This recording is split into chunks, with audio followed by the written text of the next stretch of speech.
Salut la Grizzly Family, j'espère que vous allez bien. Aujourd'hui, nouvel épisode, nouvel invité. Et sachez que cet épisode sera sous le signe de l'élégance et même de l'excellence.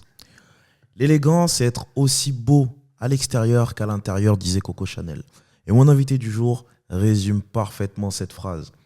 Aussi élégant à l'extérieur qu'à l'intérieur. Parole sage, bienveillance, partage, amour. Installez-vous. Aujourd'hui, on va parler que de ça. Je suis très content de recevoir mon invité qui est Meslin. Comment ça va, oncle? Quel honneur! Waouh! Je sais pas quoi dire. Regarde la présentation que tu me donnes. Je tiens le micro, j'essaie de m'estab sur mes appuis, tu vois. Il faut, c'est normal. L'élégance même. Merci, Non, ça me coach. fait plaisir. Merci à toi d'avoir accepté l'invitation. Vraiment très, très, très content de te recevoir. Et je sais que tu as un parcours et une vision des choses qui va toucher les gens. Va toucher les gens. On va échanger. Ouais, toujours, toujours, toujours. Donc, vraiment, merci d'être là. Je Merci t'en d'avoir prie. accepté l'invitation. C'est un plaisir d'être là et de partager ce moment avec toi. Plaisir partagé. Là, on va partir du coup sur l'épisode. En gros, la jeunesse, c'est on fait un flashback dans le temps, les 15 premières années. Comment il est le jeune Meslin, curieux, pas curieux, timide, pas timide, Ok. bout en train, pas bout en train. Qu'est-ce qu'il aime, qu'est-ce qu'il fait. Et après, au D'accord. fur et à mesure de la trame, on avance. Donc la quinzaine, vingtaine. Et puis on arrive au fur et à mesure dans la trentaine. Et voir ce qui a changé ou pas. Quand on est rentré dans notre trentaine. Ok. Est-ce que tu es prêt? Ah, écoute, c'est clair, hein, il y a des choses à dire. Toujours. On y va? Allons-y. Ok. Alors, les 15 premières années, il est comment le jeune Meslin? Est-ce qu'il est déjà oncle ou ça vient au fur et à mesure? Ah, ok. 15 premières années, non. Non, il n'est pas encore oncle. Il n'est pas encore oncle. Je dirais que je suis un garçon plein d'énergie. Mhm. Donc un garçon plein d'énergie parce que je fais beaucoup de sport déjà. J'ai envie de m'amuser et puis en fait ouais, de laisser les choses venir telles quelles avec les potes. Donc Ouais. j'ai grandi dans des quartiers populaires, comme on les appelle en France. Ouais. Je suis arrivé, j'avais à peu près 8-9 ans. Je suis arrivé directement à Saint-Denis, Ok. donc dans le 93 en Île-de-France. Et puis, ben, ouais, on faisait un peu tout, quoi. Tout ce qu'on sait hein, de ça, c'est-à-dire du foot à l'extérieur. À l'époque, il y avait encore les cartes Pokémon. Donc, tu vois, on les lançait. Moi, je suis né en 91, donc c'est voilà, génération Ouais, c'est Pokémon, ça. Naruto et tout ça.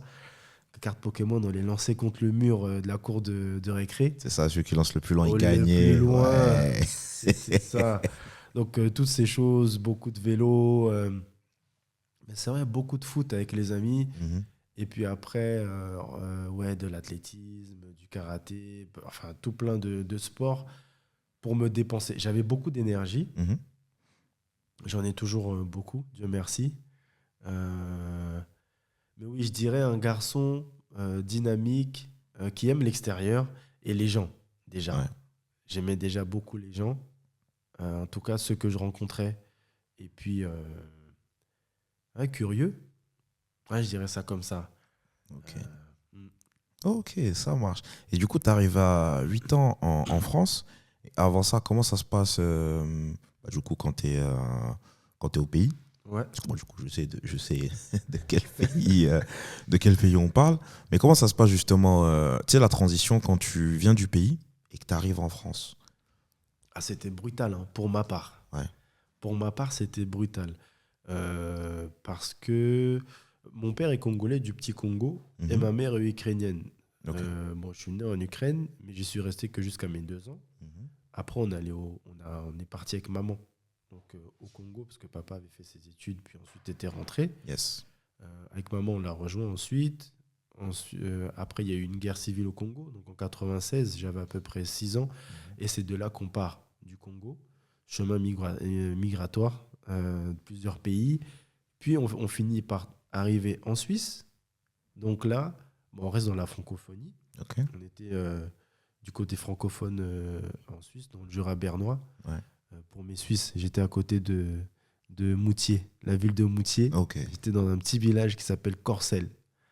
Voilà, Je connais tout pas, petit je- village on était 1000 habitants, hein. Ok. On était la seule famille africaine en partie, du coup. Et de la Suisse, on arrive en France. Et en fait, quand je vais en France, bah, c'est un tout autre cadre. Donc j'atterris à Saint-Denis, quoi, Hmm. dans le 9-3. Truc de fou. T'as atterri dans quelle cité? Je sais plus comment elle s'appelle, mais elle est juste à côté de la poste, qui est au centre là. Ah, t'étais à côté, t'étais à DDF? Je crois qu'elle s'appelle. Putain, je sais plus le nom Parce de que la t'as cité. Péry qui est pas loin, t'as DDF éventuellement. Comment je vais décrire ça? Tu vois l'IUT de Saint-Denis? Ouais, Il y a la poste à côté. ouais, Et après, il y a un paquet d'écoles autour de la poste là. ouais. Et moi, j'étais dans les cités juste à Ok, côté. ouais, ça, t'es à DDF. DDF. Ouais. Ouais, c'est ça. Faut que je retrouve le nom de la cité. Donc, c'est DDF, ouais. J'étais là-bas et. Ah ouais, un choc. Un choc. Et puis, un choc culturel déjà parce que c'est pas les mêmes rapports Mm. entre les enfants. Il n'y a pas les mêmes références aussi. Et ouais. Pourquoi un choc aussi? Parce que logiquement, je devais être en CM1. Et je me souviendrai toujours de ça. On met en classe de CM1. Et là, tout le monde connaît les chansons françaises. Donc, Joe Dassin, celle d'Edith Piaf. Moi, je ne connais pas, naturellement. Bah oui, C'est parce qu'on apprend, entend, écoute en Suisse. c'est ça. Et ensuite, je joue de l'accordéon, moi, Ok. pour le côté culturel. Ouais. C'était pas, et puis, on n'écoutait pas des chansons comme ça. À l'école, on avait des ordinateurs en classe Ok. dans les années, fin des années 90-2000. J'ai dit, je parle des ordis parce que en cours de maths, on me demande de réciter les tables de multiplication. Je ne les connais pas. Ok. Parce qu'on utilisait déjà des calculettes, les PC et tout. Ah, donc oui. Et on me fait redoubler le CE2. Ok. Donc, comment dire, on me rétrograde d'une classe. Je dis, ouais, c'est pas possible, je suis bête. C'est quoi le problème et tout. C'était compliqué, l'adaptation. Rien que pour ça, déjà. Mm. Parce que je trouvais que je n'étais pas accompagné dans cette rétrogradation. Et donc, c'était pas facile d'accepter que c'est normal Mm. et que c'est le cycle de l'adaptation, quoi. Ok. Les parents jouent un grand rôle là-dedans, merci. Mais Ouais. l'école, là, celle-là, en tout cas, pas beaucoup, Ouais. de ce dont je m'en souviens. Après, c'est les limites du système français qui, aujourd'hui, est en train de un petit peu se péter la gueule. C'est dommage, parce que les enseignants, ils ont une part importante dans nos vies, quand même. On reste quand même un bon moment à l'école. Mais bon. On nous demande souvent d'être livrés à nous-mêmes. Alors qu'effectivement, des fois, il faudrait mieux cadrer les choses et mieux structurer, mieux accompagner. Mais peut-être que ça changera avec le temps. On verra. On espère. On verra. Ok. Donc là, donc très actif, très sportif. Donc époque Naruto, Pokémon, donc à fond aussi sur les mangas. À ce moment-là, oui. C'est qui, c'est quoi ton manga préféré à cette période-là? À ce moment-là, c'était Pokémon, hein. Pokémon. Ok. Pokémon, j'avais la Game Boy Color, Ah ouais. la version jaune, Ouais. avec Pikachu dessus, là. J'y jouais tout le temps. C'était Pokémon, j'étais à fond dans ça, ouais, à cette époque-là. Jusqu'au collège, pratiquement, j'étais à fond sur Pokémon. Et après, j'ai basculé sur Naruto, Ok. / One Piece. Ok. Après, il y avait un petit débat à l'époque. Enfin, un petit débat. Il n'y avait pas de débat justement à cette époque-là. Naruto était devant, en vrai. C'est vrai. Naruto était devant.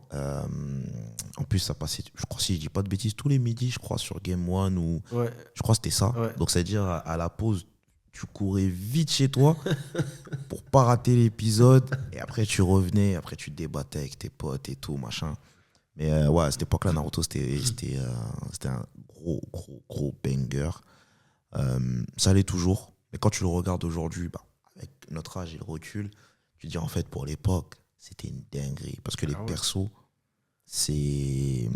Moi, je pense à Jiraiya, par exemple. Quand tu as 12, 13 ans, tu te dis ouais, Jiraiya, nanana. Tu vas dire, tu penses comprendre le personnage. Mais aujourd'hui, tu te dis ah ouais.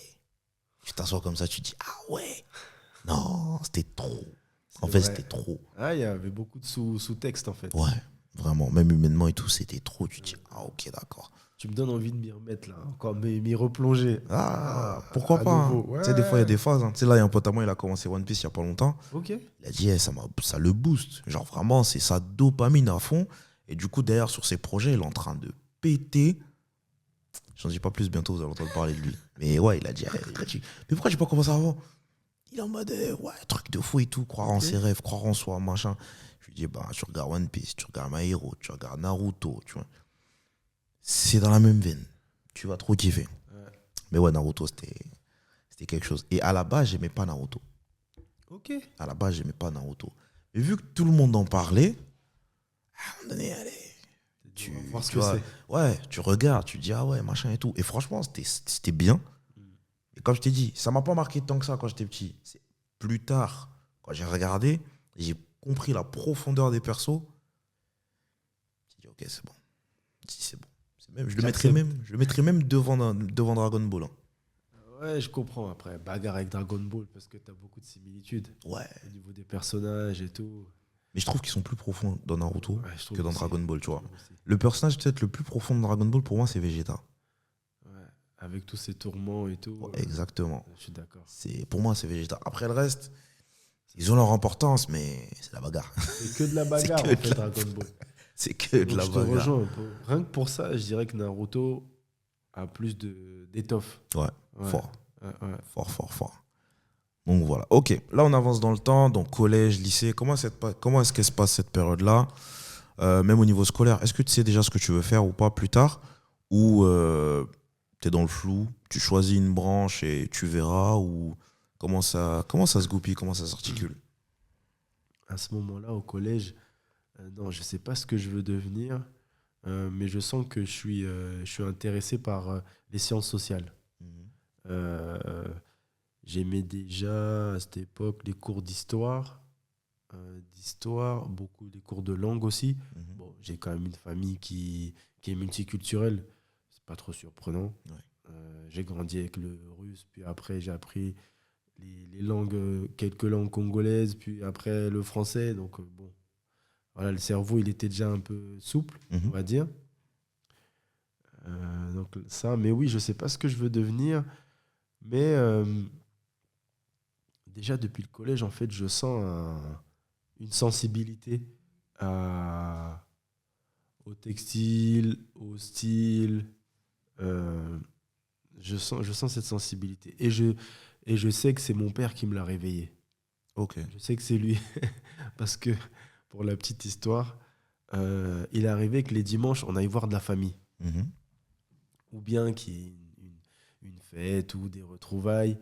Et, et papa, il prenait le temps, comme maman aussi, de s'habiller, mais il aimait bien se dire, bah, je vais mettre telle veste avec telle chemise. Mhm. Euh, Allez, pourquoi pas une petite cravate, c'est dimanche. Allez, je mets Ouais. la cravate. Voilà.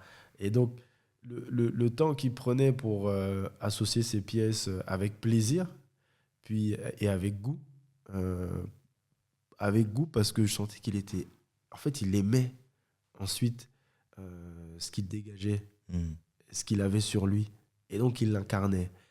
Et c'est comme ça que je me dis, ah, en fait, c'est avec goût qu'il a agencé les choses et tout, parce qu'il le vit, quoi, il le ressent. Donc, je sens cet appel pour le style, bon, mais je sais pas trop quoi en faire. Donc, bon, je laisse ça là. Et puis, on avait très peu de moyens Ouais. à l'époque. Le collège, la période collège a été très agitée aussi parce que là où nous étions, on n'était plus à Saint-Denis. Cette fois, on était dans les Yvelines, Ok. à Poissy, Ok. à côté de Saint-Germain-en-Laye.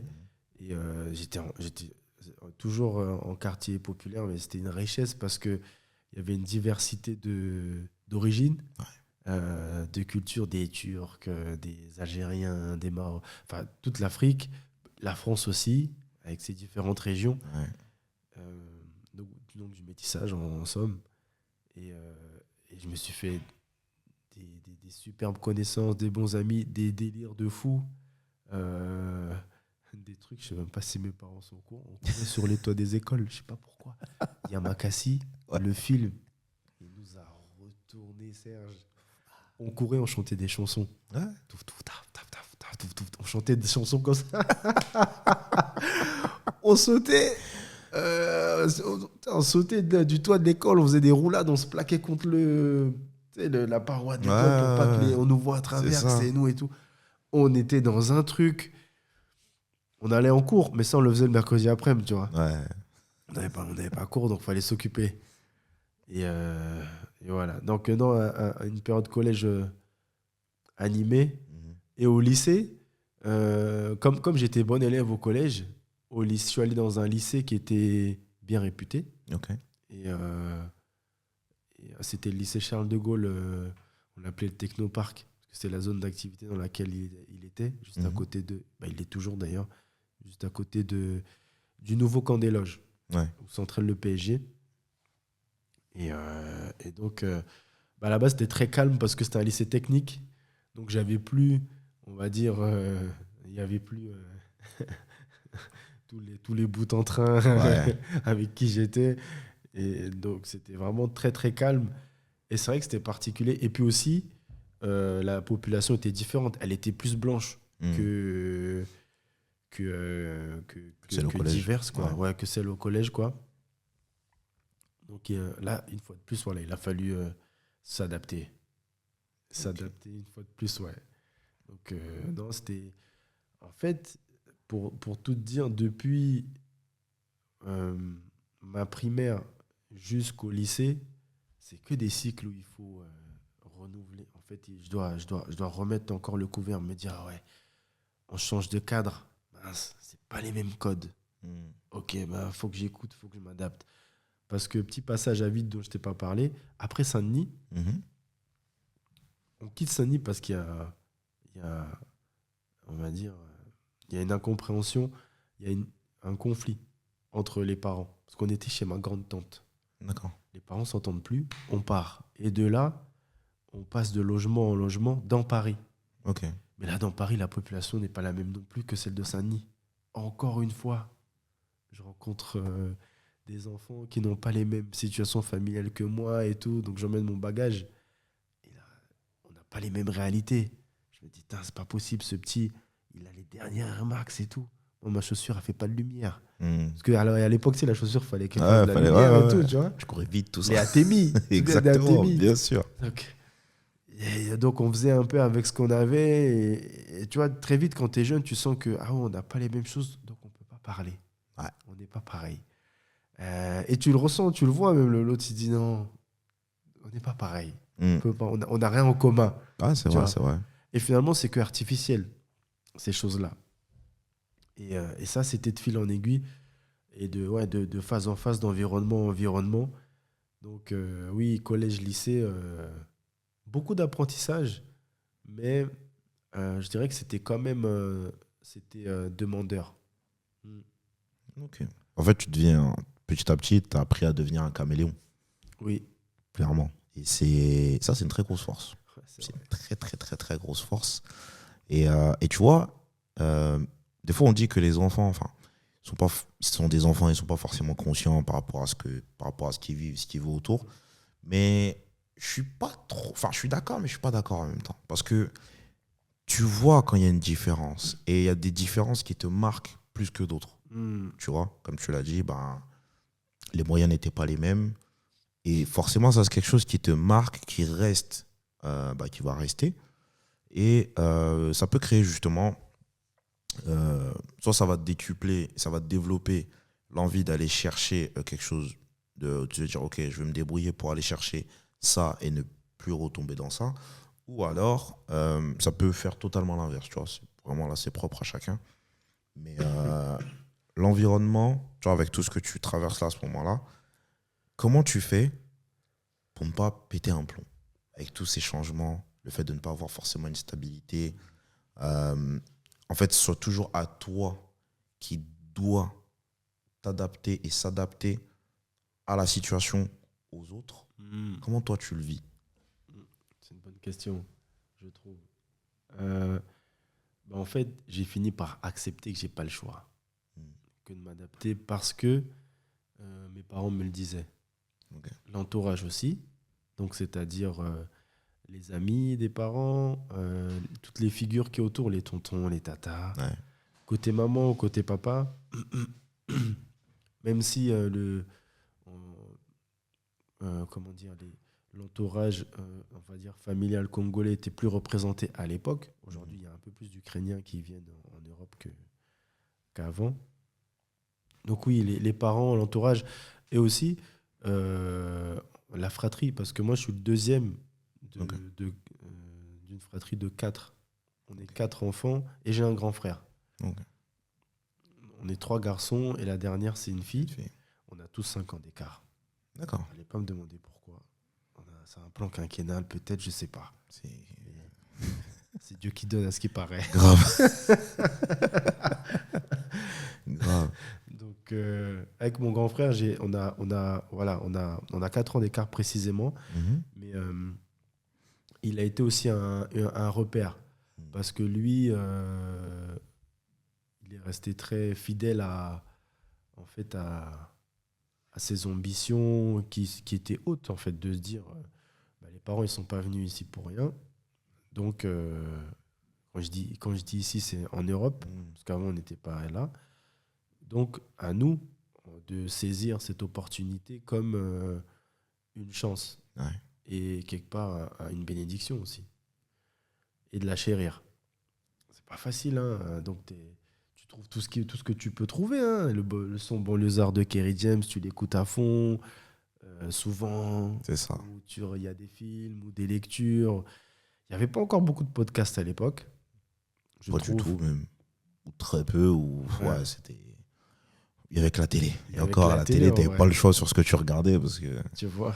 voilà, on n'était pas si représenté que ça. Bah ouais. Donc, Dieu merci, aujourd'hui, ça change. Grave. Et il y a plus de diversité, disons, dans les programmes. Mais ouais, c'était toutes ces ressources-là, mais principalement humaines, je dois avouer, qui m'ont aidé. Et c'est vrai que j'avais aussi des lectures que me glissaient les parents, des bouquins de Mandela, des histoires aussi à la maison où mon père et ma mère me parlaient de toutes ces figures qu'on connaît, les Gandhi, Thomas Sankara aussi pour le côté africain, et puis plein d'autres aussi plus du côté slave, c'était des histoires donc plus du côté russophone, avec des histoires que me racontait maman avec toute leur résilience et tout, et comment est-ce qu'ils pouvaient s'organiser dans un territoire où il fait hyper froid. Et donc, où il n'y a pas, par exemple, toutes les ressources naturelles et en termes de fruits et tout qu'on peut avoir, par exemple, en Afrique. Mais pourtant, ils sont forts. Et puis, on le voit encore aujourd'hui, malgré la guerre, quoi. Ils continuent d'être solidaires et tout. Donc, en fait, c'était tout ça. C'était ces récits, finalement. Les récits et les témoignages. Et puis, les témoignages vivants. Je parlais de mon frère qui m'aidait à rester droit le plus possible. Parce qu'il y a eu des écarts, hein, oui, des écarts. C'est normal, et il en faut. Ouais. Des fois, il en faut. On va pas se mentir, des fois, il en faut. Sinon, c'est un peu nul. Ouais, sinon, c'est un peu il n'y a nul. rien à raconter, c'est donc. Ouais, de ouf. Ok, ça marche. Et donc là, du coup, t'es au techno, t'es au lycée technique. Technopark. Technopark. Ouais. Et là, les années se passent plutôt bien, c'est fluide. Ça va, oui, on va dire les 3 années, là, c'est seconde à terminale, oui. Je suis une filière ES. Ok. Économique et sociale, à l'époque, ça s'appelait comme ça. Ouais. Ça a déjà changé. Hein. Elle a pas sauté même. Je crois que ça a sauté. Je crois que ça a sauté. Je crois qu'il n'existe plus. Je crois qu'ils ont mixé un truc. Enfin, Ouais. laisse tomber. C'est devenu tellement. Enfin, les jeunes, ils m'expliquent, ils comprennent. Mais moi, je suis en mode, je comprends rien. J'ai du mal à retenir. Je dis, bon, les gars, je comprends rien. J'ai juste retenu qu'ils devaient apprendre 16 ou 17 textes de français par cœur pour l'épreuve de français. Et ils pouvaient tomber sur l'un des 16 ou des 17. Je dis, je crois pas qu'à l'époque, on en apprenait autant. Non. Autant nous, je trouve que le niveau était un petit peu plus relevé. Mais on n'avait pas tous les trucs aussi relous comme ça, tu vois. Mais bon. Ils s'en sortent, ils s'en sortent. Ils s'en sortent. Nous, on est passé par là, forcément. Ok, donc là, le lycée, ça se passe. Après, tu vas vers la fac, une fois que tu obtiens ton bac, ton diplôme et tout. Tu vas vers la fac. Là, pareil, toujours une idée de ce que tu veux faire ou pas. Tu as toujours cet attrait pour l'élégance. Et surtout, quand tu arrives à la fac, 10, 18, 19, 20 ans, là, je pense qu'il y a un facteur que tous les hommes, enfin tous les jeunes connaissent, commencent à connaître, qui est un petit peu plus important pour nous les hommes, c'est les femmes. C'est vrai. Comment est-ce que ça se passe à cette époque-là? Parce que beaucoup de choses ont changé, en vrai, mine de rien, parce que je pense qu'il y a peut-être une dizaine, quinzaine d'années quand tu étais à la fac. Aujourd'hui, en 2026, il y a énormément de choses qui ont changé à travers la relation homme-femme. Je compte même pas les réseaux sociaux parce que je mets ça de côté. C'est vraiment juste dans l'humain. Comment à ce moment-là, toi, ça se passe? Comment tu le vis? Est-ce que bah, les premiers amours ou le premier amour, comment tu gères tout ça justement? Parce que là, c'est la période aussi où entre guillemets, on devient adulte mais sans vraiment l'être. Oui, clairement, hein. Comment je dire ça? Bah, tu disais déjà l'attrait à l'élégance. Là, pour le coup, c'est pas encore défini. Hmm. Je suis toujours en train de me chercher à ce niveau-là. Je sais pas.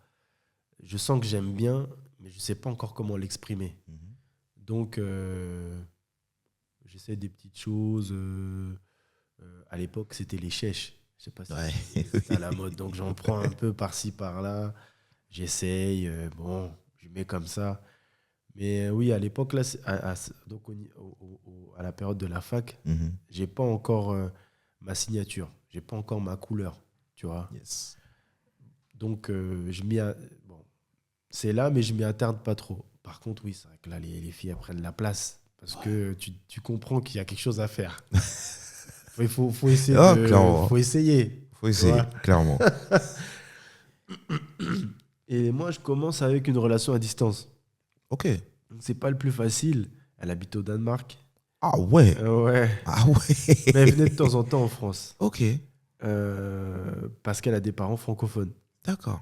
Et donc, ça elle dure 2 ans. C'était une belle relation. Quand même, hein.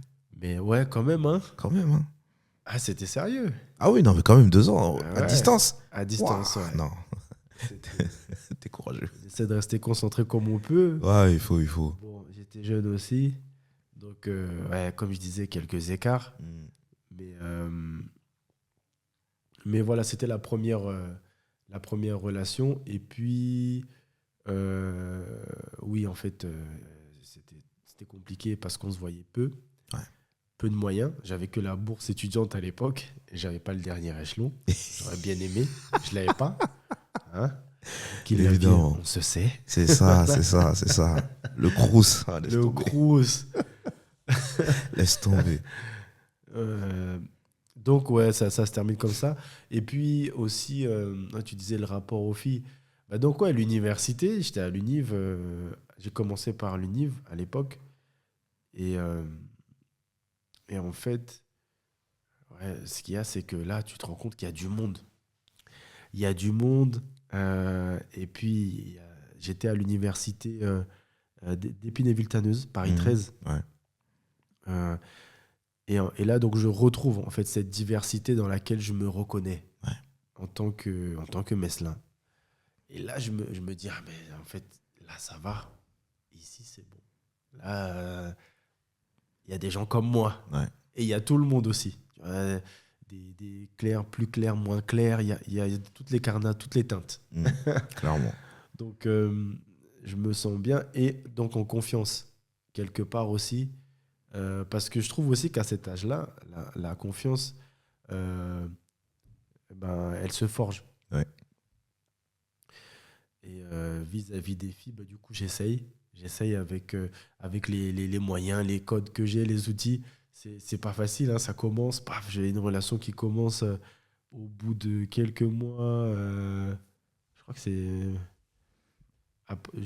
peu de temps après avoir terminé avec l'ancienne, avec qui j'étais en relation à distance. Mhm. Il y a eu donc une nouvelle relation avec qui j'étais une fille de l'université. Alors là, la maturité, zéro. Hein. J'avais du mal à dire mes trucs, Ouais. et surtout les frustrations. Donc je boudais.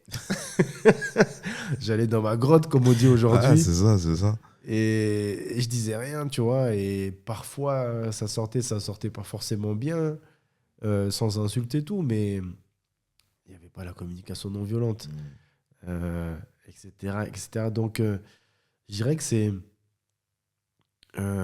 vraiment le bac à sable, quoi. On apprend. Ouais, c'est ça. La totale découverte, en Ah fait. ouais, totale découverte. Euh, Parce que pendant le lycée, c'était plus des histoires que je voyais un peu à la manière de ce qu'il y avait à la télé. Ouais. Les Dawson, tu vois, Ouais, toutes les dragues un peu dans les street t'as sorti des dancers et vrais, tout, ouais, comment t'as ça sorti des drague. vrais refs. Tu vois ou T'as pas? sorti des vrais refs, ouais, clairement. One Tree Hill, les frères Scott. Clairement, Tu vois, on est là, on dit, clairement. c'est comme ça qu'il faut parler. C'est ça. Donc, ouais, c'était. Je trouve qu'aujourd'hui, on en parle bien plus. Mm. Et c'est bien plus accessible avec les réseaux sociaux notamment. Donc peut-être que les jeunes sont plus avertis. Oui. Tu vois, sur ces codes-là. Et puis même sur la manière de discuter. On parle beaucoup de bienveillance, tu vois. Il y en a beaucoup qui disent non, mais ça, c'est ce que je ressens et tout. ça. C'est OK. Le fameux c'est OK, là. Ouais, c'est OK. C'est OK. C'est OK. Il n'y avait pas ça avant. Ouais, il n'y avait pas. Non, Tu vois, avant, c'était soit noir, soit blanc. soit noir, soit blanc, beaucoup de clivage. Mm. Donc, ouais, je dirais que c'était. En fait, je trouve que si moi et peut-être d'autres, on avait un peu plus de repères, Mhm. de figures, mais proches, pas forcément des parents. Parce que c'est pas facile, je trouve, de créer une relation parents-amis, Oui. tu vois, avec les enfants. Et de garder quand même l'autorité, même quand ils sont grands. Ça demande beaucoup. Mm. Donc, je comprends que ça puisse pas être facile pour tous, tu vois, d'arriver à ça. Mais avoir d'autres figures différentes et complémentaires de celles des parents qui permettent en fait, de distiller et de partager des outils Mhm. avec simplicité, sans avoir cette figure tutélaire, tu vois, où tu as comme un grand-père qui te parle. Ouais, c'est ça. Et ça doit être la sagesse, quoi.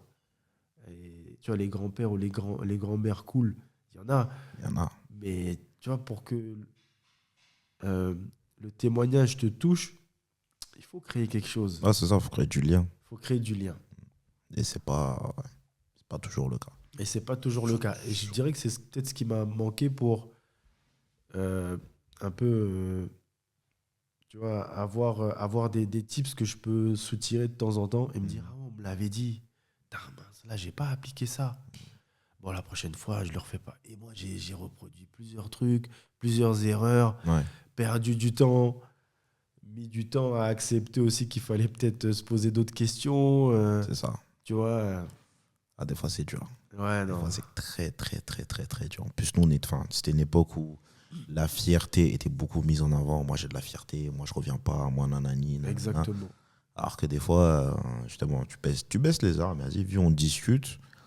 Et la plupart du temps, voilà, tu passes à autre chose. C'est mon problème, il est réglé. Et on avance. Mais ouais, c'était très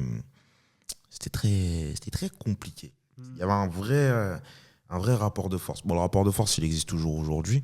Il est différent. Mais à l'époque, c'était un vrai rapport de force très, très, très frontal. Vraiment très frontal. Ouais. Aujourd'hui, comme tu as dit, il y a beaucoup de bienveillance et c'est OK. Mais il y a quand même eu du progrès. Il y a quand même eu du progrès. Bon, c'est tant mieux. Ouais. Et OK. Donc là, on avance toujours un peu dans le temps. Donc, fac, université. Quand tu termines justement tes études, déjà, qu'est-ce que tu fais? Quelle branche tu choisis? Et après, tu rentres dans le monde actif. À ce niveau-là, le monde du travail, la découverte, elle se passe comment? Là, c'est encore d'autres choses à assimiler. Ok. Et même les responsabilités aussi qui arrivent au fur et à mesure, parce que forcément, tu rentres dans le monde du travail. Tu as ton salaire qui rentre, tu as de l'argent qui rentre et tout. Donc, tu as d'autres responsabilités qui arrivent. comment toi tu gères ça, comment toi tu le vis. Parce que justement tu parlais du fait que, ok, il y a eu des phases où tu as fait des erreurs, des machins, des trucs et tout. À quel moment il y a un switch qui commence à s'opérer pour te dire, bon, pour pas reproduire ça, quelle question je dois réellement me poser? Qu'est-ce que je dois réellement faire pour justement avancer et ne plus retomber dans mes travers, sachant que en vrai, tu avances toujours, hein, tu vois, tu chopes tes diplômes, tu rentres dans le monde actif et tout. Comment tu gères ça? Est-ce que déjà cette période-là, tu commences à trouver des personnes avec qui tu peux échanger? Tu t'ouvres un peu plus, ça peut être des potes, comme je sais pas, une personne, ça peut être une personne du sexe opposé, donc féminine, enfin du genre opposé, pardon. Euh, comment tu gères tout ça là, tu vois, parce que là, on est entre 22, 26, 27 ans. Comment tu structures tout ça? C'est vrai que là, oui, du coup, c'était des études avec la spécialité RH que j'ai choisi de suivre. Au départ, c'était gestion des entreprises. Et puis, très vite, je me suis dit, mince, je ne sais pas concrètement comment est-ce que je peux travailler avec tout ce que j'apprends là, la compta, la socio, la psychologie sociale, la fiscalité et tout. Je me dis, ouais, ok, j'apprends tout ça, mais dans le boulot, c'est comment? C'est ça. Et donc, je fais ma première année, comme on disait, en initiale, donc en cours plein. Et la deuxième année, c'est en alternance. Ok. Je la suis en fait, pour avoir cette dimension concrète. Et à partir de là, je choisis la spécialité ressources humaines. Et j'ai démarré chez Orange, Ok. dans un service paye. J'étais assistant paye mon rôle était de contrôler en fait des payes qui ont été calculées pour une population de collaborateurs. Ok. Je crois qu'à l'époque, j'en avais une soixantaine, quelque chose comme ça. Et je devais contrôler la cohérence de ce qui était calculé. Et en fait, c'était particulier. Le climat était particulier parce que c'était juste après la vague des suicides à Orange. Ah bah oui, France Télécom. Ouais. Ouais. C'était ça. Et le service paye dans lequel j'étais, la manager ne connaissait pas la paye. En fait, c'était une manager commerciale qu'on avait diligentée là-bas. Et moi, alternant, je vais lui poser les questions. Oui, donc là et tout. Elle voulait me démarrer tout le temps. Elle voulait tout le temps me démarrer. Parce qu'en fait, je la mettais face à son incompétence. Ouais.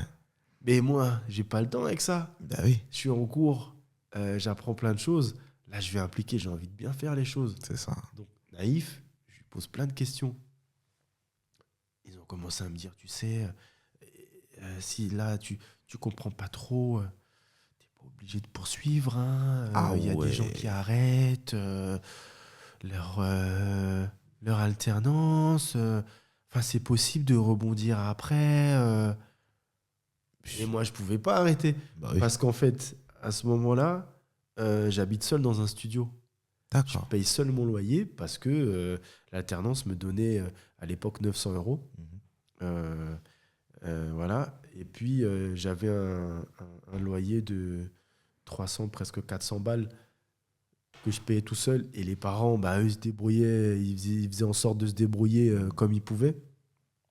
Donc, je pouvais plus me reposer sur qui que ce soit. Donc, il fallait que je valide mon diplôme. En plus, j'étais en DUT, c'était la dernière année. Donc, si je valide pas, faut refaire. Exactement. J'ai pas mon diplôme. Impossible d'arrêter.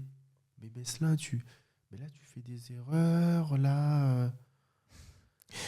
Mais là... Donc, ils ont voulu te décourager pour que Ils tu ont lâches voulu me l'affaire. décourager. En fait, je le savais pas. Mais à ce moment-là, j'étais en dépression. Okay. J'allais tout le temps jouer au basket, tous les jours. Okay. Dès que je finissais le boulot, j'allais sur le terrain, tout seul. J'allais jouer. Et je comprenais pas pourquoi. En fait, je me demandais pas pour quelle raison est-ce que j'ai autant besoin de jouer.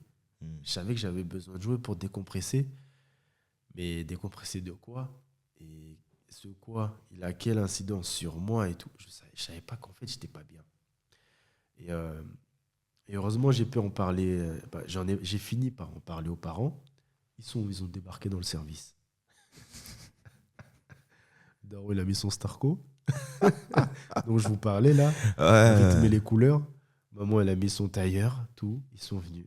Je sais pas comment ils ont fait pour venir dans ce service. Parce qu'en fait, il n'y a que des badges. Y a que... C'est des chemins avec porte-badgés. Tu as au moins 4 portes badgées, donc il faut passer ton badge. Ouais. Je sais pas comment ils sont arrivés là. C'est les parents. C'est les parents. C'est les darons seulement.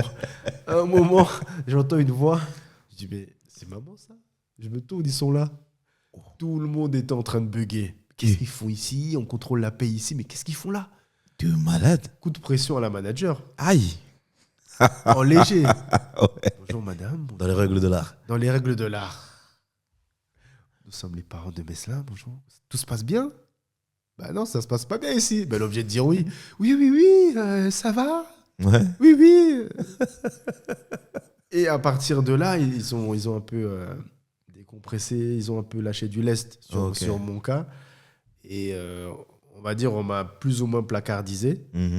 J'avais moins de choses à faire, on me donnait moins de trucs intéressants. Tout ça en un an. Hein. Ouais. Il s'est passé tout ça en un an. Et après, j'ai pu heureusement valider côté cours ce qu'il fallait et j'ai eu le diplôme. Donc ouais, c'était un passage qui était compliqué, mais je pense que c'était dû au contexte de l'entreprise et à tout ce qui s'y passait. Et puis, elle devait avoir de la pression aussi. Ah, c'est clair. Dame. C'est clair. Donc, je lui en veux pas. On se pardonne, non? C'est ce que tu dis, frérot. Toujours. On s'aime, on se pardonne. Exactement. Voilà. Et voilà, donc j'ai fini par apprendre de cette expérience, mais c'est vrai que c'était pas facile à avaler parce que j'ai connu le monde du travail. En fait, ma première rencontre, c'est celle-là. C'est celle-là, ouais. J'ai pas bossé au McDo avant, j'ai fait ou faire des petits jobs. J'ai esquivé ça parce que je sentais que j'avais pas envie. Ouais. J'avais des potes qui le faisaient, hein, à la fac, qui allaient après les cours. Ouais, ils allaient bosser au McDo. Ouais, c'est ça. Contrat étudiant et tout. Et je voyais les frérots dormir après en cours. Donc je me suis dit, si je fais ça, je validerai pas. C'est clair. Et si je valide pas, à l'époque, je me disais, avec les parents, ça va être chaud. Ils vont pas être fiers, contents et tout. Faut que j'aille au bout, quoi. Donc c'était comme ça, première rencontre avec le boulot, et puis de fil en aiguille, comment dire, ouais, je poursuis en RH, je fais plusieurs entreprises, donc je reste juste en alternance. Ok. Je reste en alternance parce que ça me permet d'apprendre le métier, mais aussi de gagner tous ces codes, comme on dit aujourd'hui, les soft skills, donc tout le savoir-être en entreprise, comment échanger avec les gens, comment demander de l'aide, Yes. tu vois, comment poser ses questions et tout, sans paraître tu vois, le gars qui est né de la dernière pluie, toutes ces choses-là, et puis aussi comment s'entourer. Et je finis par arriver en master. C'est une petite ellipse, mais tu me diras si tu veux qu'on revienne. Oh ouais, il n'y a pas de souci. Je finis par arriver en master où là, je m'oriente en fait vers l'informatique pour les ressources humaines.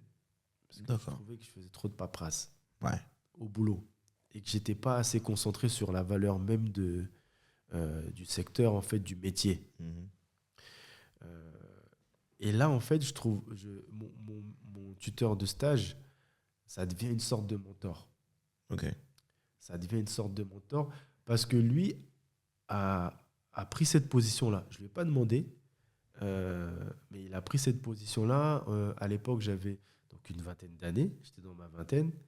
Je devais avoir 25, 26 ans. Et je me souviens, j'étais avec... tu parlais des femmes. J'avais une copine qui avait 3-4 ans de plus que moi. Okay. Et très vite, on était à l'aise. Je veux dire, avec le tuteur de stage, je restais un peu plus, parfois 30, 40 minutes de plus. C'est beaucoup hein, quand on est à l'alternance. Bien sûr. Normalement, c'est les horaires fixes, tu vois. Donc, je voulais bien faire le boulot et tout. Il voyait que j'étais motivé. Et parfois, en fait, ces 30-40 minutes, on ne bossait pas. On parlait. Et il me donnait parfois des conseils. Et un jour, il me dit, elle est trop grande pour toi, ta copine là. Je dis, mais comment ça?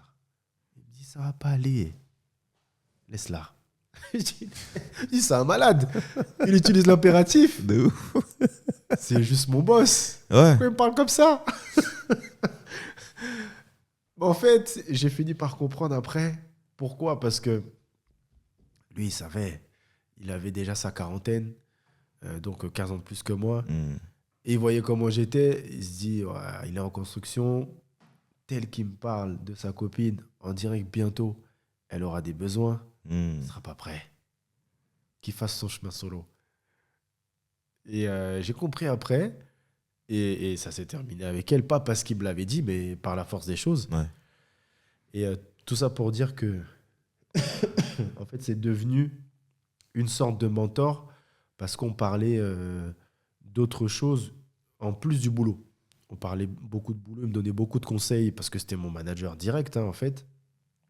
Et il avait une collaboratrice qui était une sorte d'adjointe. Il bossait en binôme. Ok.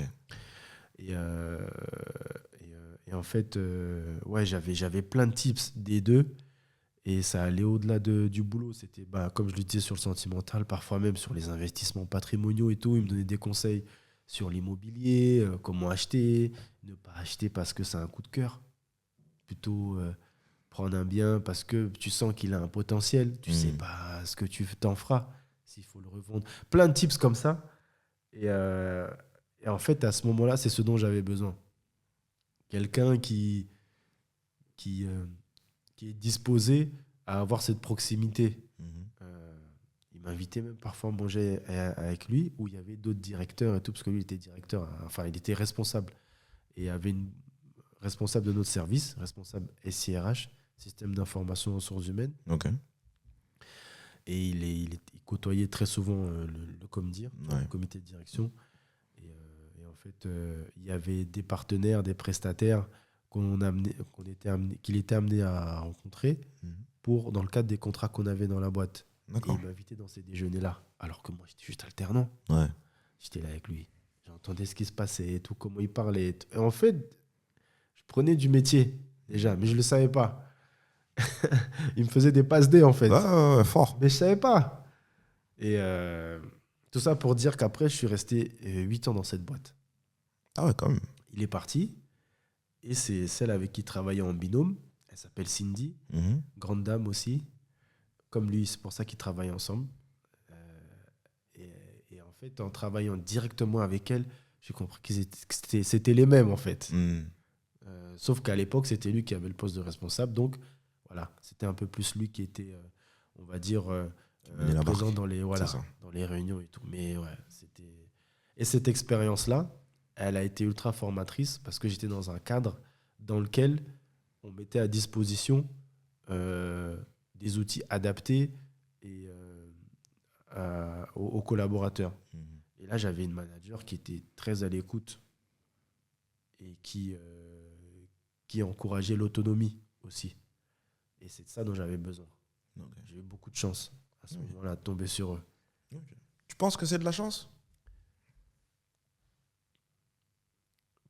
Non, pas entièrement. Non, c'est pas de la chance. C'est pas de la chance parce que si je fais la genèse de cette collab, j'étais à l'école, cette offre d'emploi, je l'avais vue sur les Monster et tu vois, sur tous les portails de recherche d'emploi. J'avais vu cette offre d'alternance, mais elle n'était pas étoffée. En fait, elle n'était pas détaillée. D'accord. Donc, je n'arrivais pas à me projeter dedans. Quand j'étais à l'école, le service d'accompagnement des étudiants et tout, je ne sais plus comment on l'appelle, ils m'ont partagé cette offre-là. Ils m'ont dit, tiens, Meslin, tu cherches une alternance, tu ne l'as pas encore, ce serait bien que tu en trouves une bientôt et tout. Il y a cette offre-là. Et elle était parmi 5-6 offres qu'ils m'ont partagées. Moi, je ne la calculais pas. Je dis, mais j'ai déjà vu ça. Carglass, j'ai déjà vu cette offre. C'est bon. Et eux, ils me disent, non, mais en fait, on a... comment ils disent ça ? On a un vivier d'entreprise avec lequel on travaille. Rien que pour ça, présente-toi Ouais. à l'offre. Tu peux pas refuser comme ça une opportunité. Présente-toi et tu verras après. Mhm. Et quand j'y vais, il y avait d'autres entretiens que j'ai eus, mais quand je vais à celui-là, je rencontre, il s'appelle Waïd, le responsable Mhm. de l'époque. Je le rencontre. Et là, en échangeant, moi, j'avais pas encore en fait tout ce qu'il fallait pour bosser sur ce poste-là, parce qu'il est quand même spécifique et technique. Ouais. Comme c'est plus informatique que ressources humaines que ce que je faisais avant. Ouais. Et en fait, il me fait faire un test. Grosso modo, j'ai eu 6 sur 10. Ok. C'était un test d'Excel et tout. J'étais pas bon dans ça. Mhm. C'était pas ce sur quoi je me butais en cours à l'université là en question. Ça se comprend. Et, donc, bon, le test, il est moyen, mais il sent que je suis vraiment motivé et que j'ai envie de ce poste-là. Et lui, en fait, c'est ce qu'il voulait voir. Donc, il me dit, bon, on a fait le test. J'ai vu que voilà, tu peux t'améliorer, mais ok, c'est faisable. On va travailler. Mais ce que je ressens, c'est plutôt de la motivation. Donc, on va y aller. Donc, c'est pas que de la chance. Pour te répondre, non, c'est pas que de la chance. C'est vrai que là, l'univers, quand même, il m'a envoyé beaucoup de signes, hein, Mhm. tu vois. Entre ce que je voyais moi tout seul devant mon PC à l'école, on me repose encore le truc. C'est ça. Je refuse. On me dit, mais non, tu dois y aller. Puis après, bon. Exactement. Donc, faut écouter. Exactement. Ah, c'est un des conseils que je pourrais te donner. Écouter ce qui se passe et puis après discerner, quoi. Exactement. Ok, ça marche. Bah, j'avoue, l'évolution, elle est belle parce que ta première expérience, compliquée. Et au final, bah, tu trouves un endroit où bah, tu t'épanouis et Mm. tu peux évoluer sereinement et tout. Donc, non, franchement, c'est bien. C'est bien. Et tu vois, comme c'est pas de la chance. Tu, certains diront que c'est ton destin, certains diront que voilà, enfin, il y a plein d'appellations. Mais effectivement, cette boîte-là était faite pour toi Mm. et, et tu devais aussi travailler avec ces personnes-là, pas que pour l'aspect professionnel, Mm. mais aussi pour le perso, pour justement bah, grandir et évoluer. Donc, Clairement. il n'y a pas de hasard, comme dirait Paul Éluard, il n'y a que des rendez-vous. Donc, J'aime bien. ouais, moi aussi j'aime beaucoup. Je la ressors souvent, mais c'est très très vrai. Ok, donc là, professionnellement, tu es établi. Mhm. Donc ça y est, tu as eu le diplôme, tu as tout validé, le master. Du coup, bah, tu restes dans la boîte, c'est ça? Oui, je reste dans la boîte, ouais, ouais, ouais, ouais. Ok. Et personnellement, comment, parce que là, tu te rapproches de la trentaine, Mm. comment tu vis justement l'approche de la trentaine? Comment tu te... T'es dans quel mood à ce moment-là? Comment tu te sens? Euh, En fait, à ce moment-là, ouais, à ce moment-là, comme j'étais dans une routine de travail quand même qui prend du temps Mhm. dans la journée, euh, c'était un travail de bureau, donc plutôt du 9h, 18h par là, ça prend quand même beaucoup de temps dans la journée.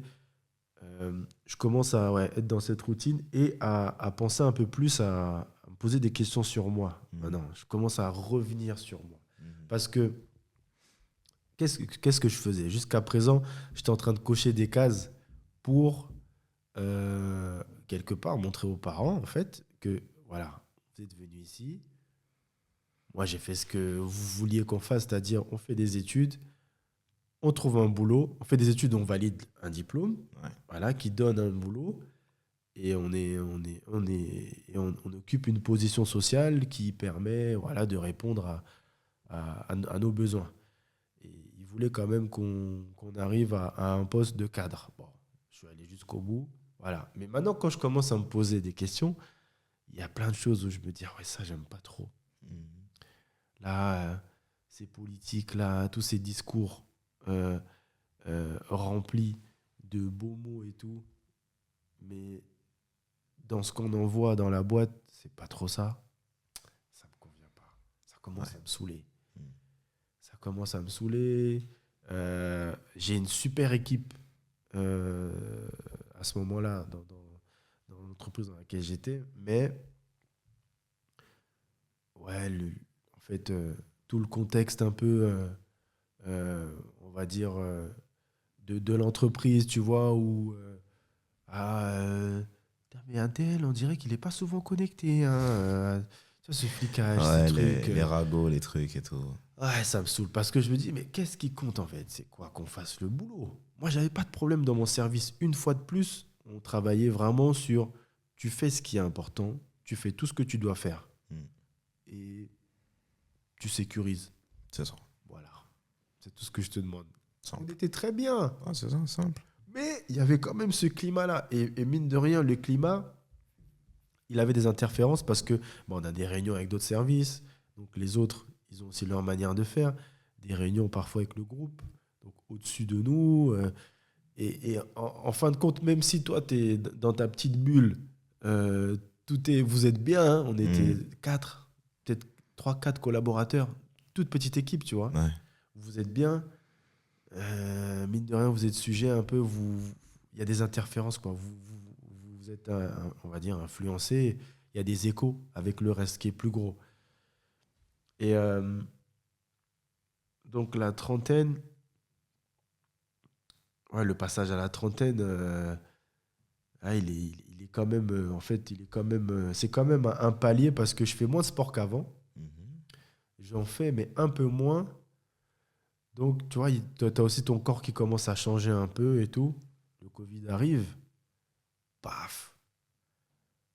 Je suis en chômage partiel Mhm. à ce moment-là.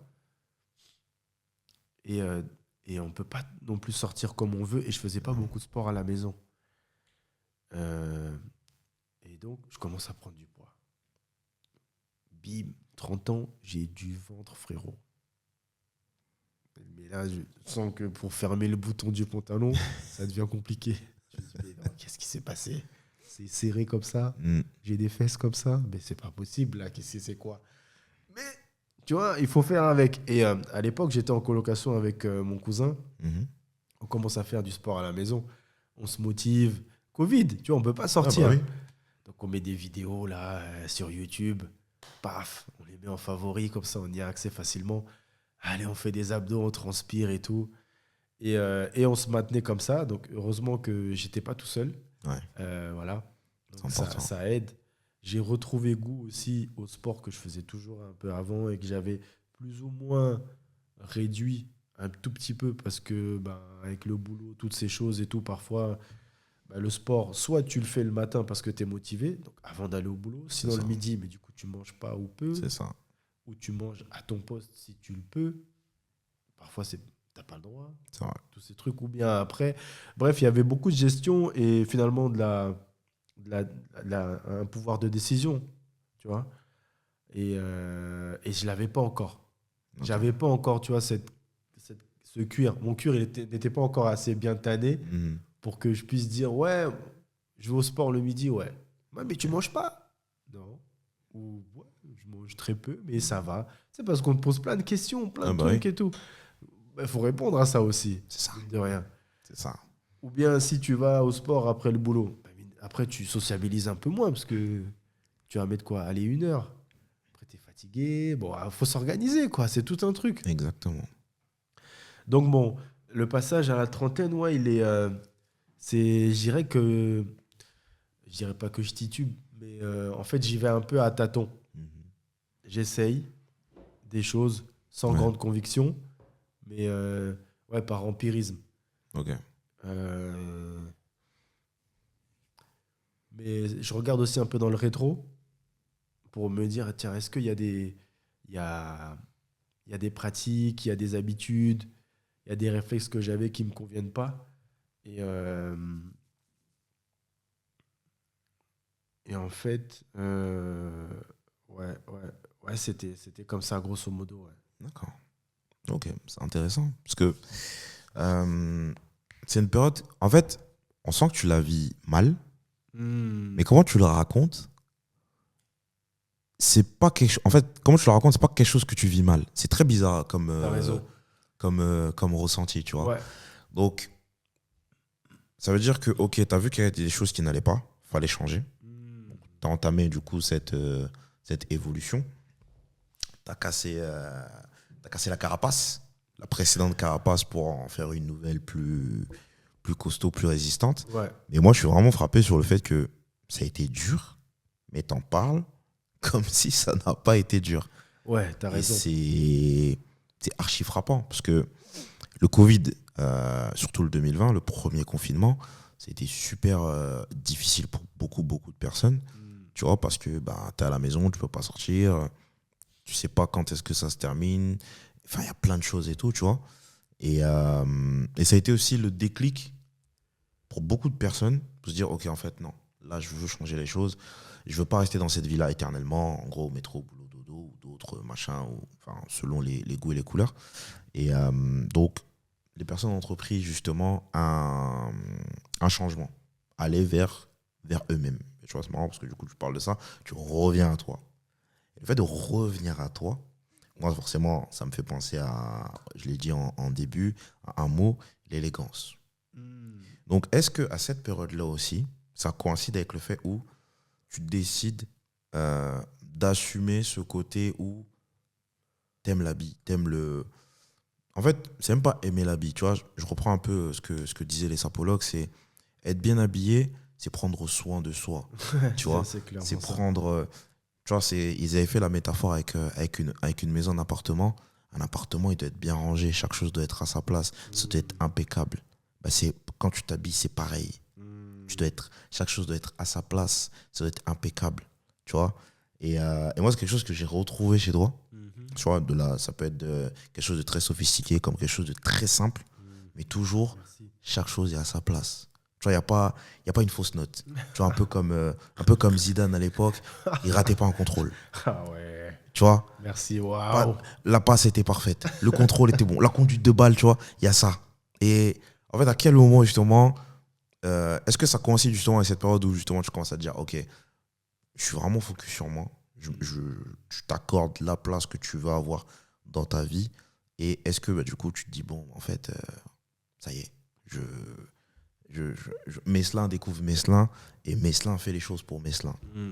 En fait, oui. Et merci d'avoir insisté sur le fait que je raconte la période comme si euh, elle était que positive. Hmm. T'as raison. Non, c'est vrai que c'était une période difficile.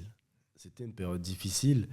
Et c'est vraiment à ce moment-là que j'ai compris que j'étais pas là où je devais être.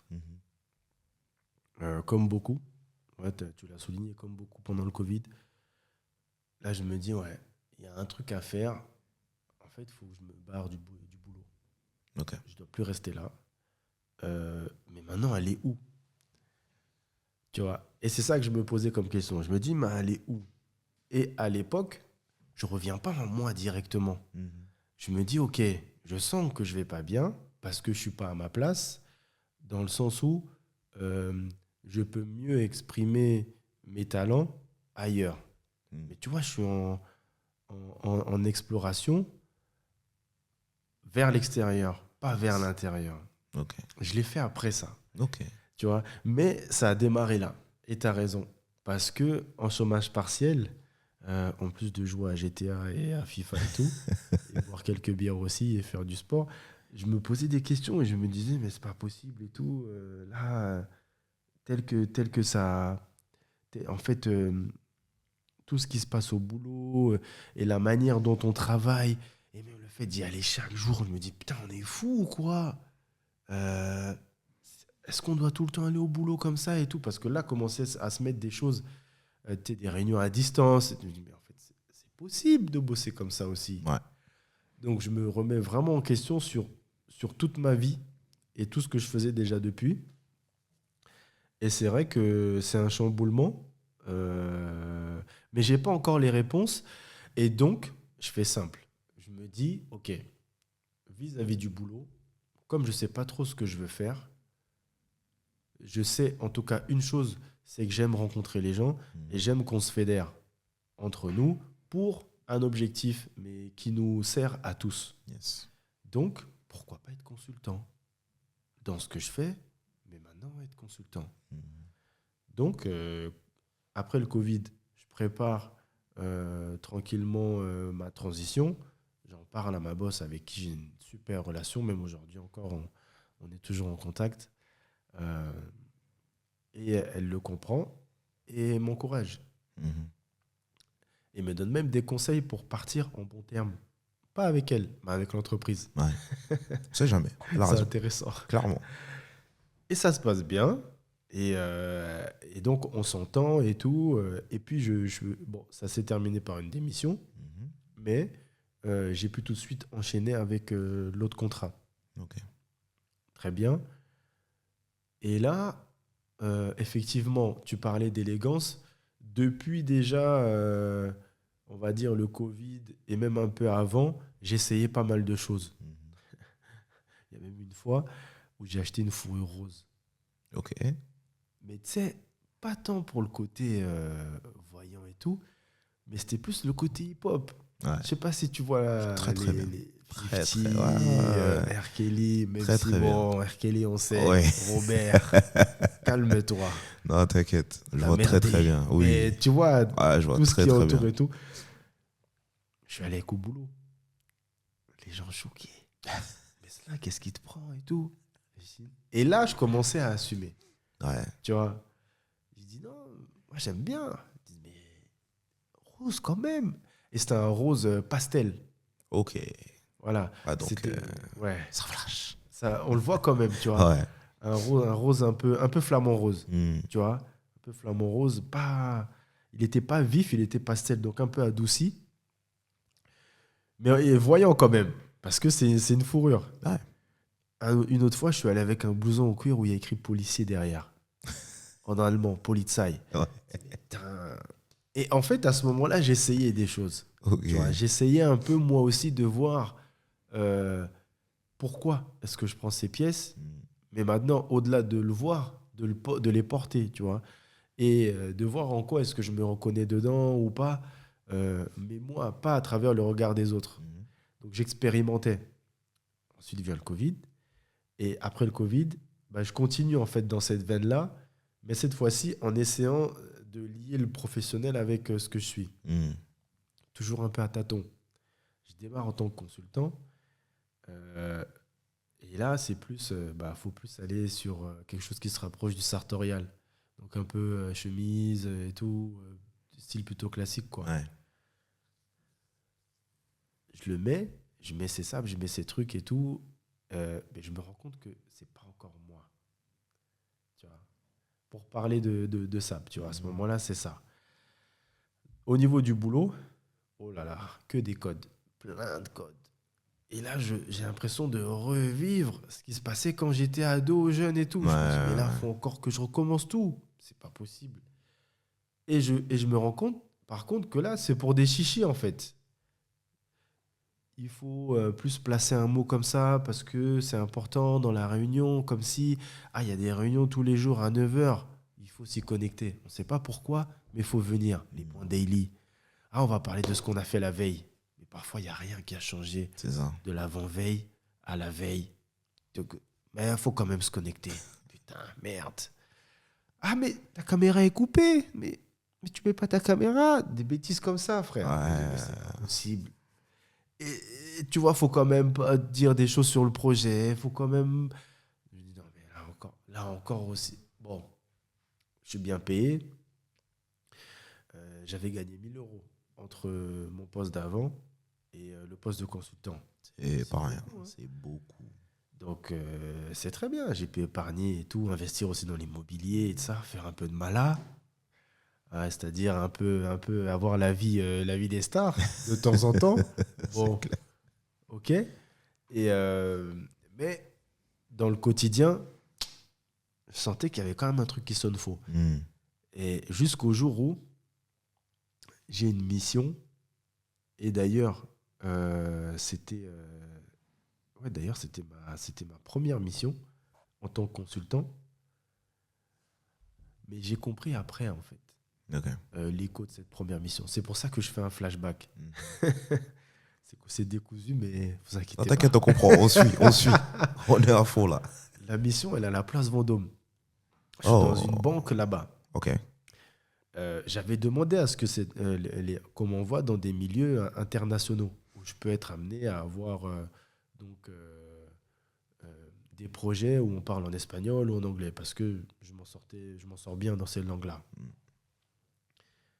Mais en fait, j'allais tous les matins, je me rendais dans les environs du bureau à 7h45 par là. Pas pour arriver à l'heure au bureau. En fait, c'était pour voir les vitrines des magasins. Je me baladais. Et j'étais bien. Il n'y avait personne dans les rues déjà. Ouais. Je voyais que les petites mamies qui baladaient leurs chiens Ouais, et tout. c'est ça. Et en fait, je regardais tout le temps les vitrines de ces magasins. Comment est-ce que ils changeaient leur... Aujourd'hui, on dit leur merchandising, mais en fait, l'habillage de leurs vitrines sur les mannequins et tout. Qu'est-ce qu'ils mettaient en avant? Quelle direction artistique il y avait? Quelle cohérence? Et ça m'attirait. Et en fait, quand j'arrivais après au bureau, 30-40 minutes après, 8h30, j'arrivais avant tout le monde. Les gens, ils venaient souvent vers les 9h, 9h15, 9h30 dans cette entreprise-là. C'était bien vu là-bas. Mais en fait, je ne le faisais pas pour ça. C'est ça. Et ils ne savaient pas, tu vois. Et, et en fait, je rentrais tous les soirs et je racontais à ma chérie les vitrines que j'ai vues et tout. Et un jour, elle me dit, alors, t'as vu quoi aujourd'hui? Je lui dis, mais c'est une tarée. Elle me parle comme si j'étais un enfant en maternelle. On lui dit, t'as vu quoi aujourd'hui? Et là, en fait, je me rends compte que je lui parle tout le temps que de ça. Je dis, mais c'est là, t'es sérieux? T'aimes ça, frérot? C'est ça. Arrête de faire des trucs dans des systèmes informatiques de je sais pas quoi. Concentre-toi sur ça, essaie de voir ce que tu peux faire là-dedans. En fait, reviens à toi. Et donc, depuis la période Covid, en fait, j'étais dans... Je prends la métaphore de l'alchimiste, là, de Paulo Coelho, Tonton Ouais. Coelho. En fait, j'étais dans ma randonnée dans le désert. J'étais en train de me balader, en train d'écouter, en fait, de suivre cette voie, mais vraiment à tâtons, tu vois, jusqu'à cette mission-là, où là, en fait, c'était devant moi, quoi. Je ne pouvais plus me mentir. C'est ça. C'était comme ça. Donc là, j'ai vraiment compris que, ok, en fait, certes, j'ai pris un virage parce que je suis quelqu'un qui aime les gens, qui aime la discussion. C'est pour ça qu'on est là aujourd'hui aussi. Ouais. Qui aime rencontrer et tout, mais pas que. Et qu'il y a aussi d'autres choses qui me font vibrer, dont ce rapport en fait, à ce qu'on peut renvoyer, incarner, par ce qu'on met sur nous aussi, entre autres. Et que je dois le prendre en compte, en fait. Parce que c'est moi. Tu vois. Mais il faut dire aussi que pendant longtemps, il y avait aussi un peu ces voix familiales qui disaient « Ouais, mais ça là, c'est pas un métier. C'est pas un métier. Ouais. C'est que du tissu, ces histoires-là. Ça un paye métier. quoi? Ça, c'est des... Hein? Tu vois, c'est comme quand t'es Tu petit, vois? tu dis, ouais, je vais être footballeur. C'est pas des métiers. Ça, c'est pas des métiers. Je vais être acteur. C'est pas des métiers. Laisse ça. Fais tes études. Tu vois la violence du truc? Bien sûr. Tu partages ton rêve, on dit laisse ça. Laisse ça. C'est pas des métiers. Oh. Ok. On dit c'est pas pour toi. Exactement. Comment ça, c'est pas pour moi? Je te dis que c'est pour moi. Donc, faut dire aussi que moi, je partageais pas cette passion à mes parents plus jeunes de manière claire. Donc, ils voyaient un peu, mais bon. Ouais, c'est en plus. Voilà, sans plus. Et du coup, c'est qu'à partir de mes, je pense, à partir de mes 32, 33 ans, que je prends vraiment en compte cette voie-là. Ok. Et que j'ai plus juste, tu vois, les échos, ressources humaines, discussions, soins de l'humain, tu vois, bienveillance et tout. J'ai plus que ça. Il y a aussi le côté, ah oui, ben, il y a ça, l'intérieur, et ce qu'on peut créer avec l'autre, mais il y a aussi ce que tu renvoies quand on te voit. C'est ça. Physiquement. C'est ça. C'est important. Et ça, Ouais. c'est très, très, très important. On n'a jamais deux fois la même occasion de faire une bonne impression. Donc, ça joue énormément. Ok. Du coup, est-ce que là, on peut se dire que la trentaine, pour toi, c'est un vrai changement qui t'a été bénéfique aujourd'hui? Et est-ce que tu kiffes ta trentaine plus que tu kiffes ta vingtaine? Ou pas? Oh, franchement, je les kiffe autant. Hein. Ma vingtaine, elle était tout feu, tout flamme. Ouais. Dans le sens où je pensais à quelque chose, je le faisais tout de suite. Sans me dire, ouais, est-ce que demain, je serai pas fatigué au boulot? Hmm. Ou est-ce que j'aurai assez d'argent pour la fin du mois? Je verrai après. Donc, il y a des fins de mois qui sont finies juste avec des spaghettis. Mais non, j'aime autant ma trentaine que ma vingtaine. Ok. Ouais, Ok. j'aime autant. J'aime autant. Pas plus, mais autant. Ok. Ouais. Ok. Il y a une évolution qui fait que ta vingtaine a été, comme tu as dit, tout feu, tout flamme. Et aujourd'hui, tu kiffes tout autant, mais différemment. Différemment, ouais. Différemment parce que c'est pas. En fait, c'est pas le même CD, quoi. Hmm. Ouais. Puis c'est pas le même Meslan aussi. Non, c'est pas le même Tu Mesla vois. aussi. Oui, c'est vrai. Donc ça, c'est ultra important. On va bientôt arriver à la fin de l'épisode. Du coup, j'avais une question. D'abord, déjà, comment tu te sens après cet échange? Oh, bien. Détendu. Écouté. Ouais, Ouais, aussi. c'est important. Ça, c'est très important, ça. Surtout pour nous, les hommes. C'est très, très, très important. Et du coup, là, quel message t'aimerais laisser aux autres pour cet épisode quand ils vont le voir? Qu'est-ce que t'aimerais leur laisser? Ok, moi, ce que j'aimerais dire, c'est vraiment d'écouter. Mhm. Vraiment d'écouter. Je trouve qu'aujourd'hui, on est sursollicité par tout ce que vous savez. Mhm. On peut parler du téléphone, mais la publicité, plein de choses. Et donc, en fait, on a vraiment deux oreilles et une bouche, c'est pas pour rien. Mhm. Euh, et pour ma part, il y a beaucoup d'événements que j'ai vécus, de situations où j'écoutais pas assez. Et maintenant que j'écoute, je me sens plus à l'aise et surtout en cohérence avec ce que je vis. Et pour moi, si on s'écoute, en fait, donc écouter son corps déjà, son corps, pour comprendre ensuite ce qui est nécessaire pour nous. Et aussi écouter ce qui se passe autour de nous. Parce que parfois, il y a des gens qui vont dire des choses qui vont directement faire écho à des questions qu'on se pose.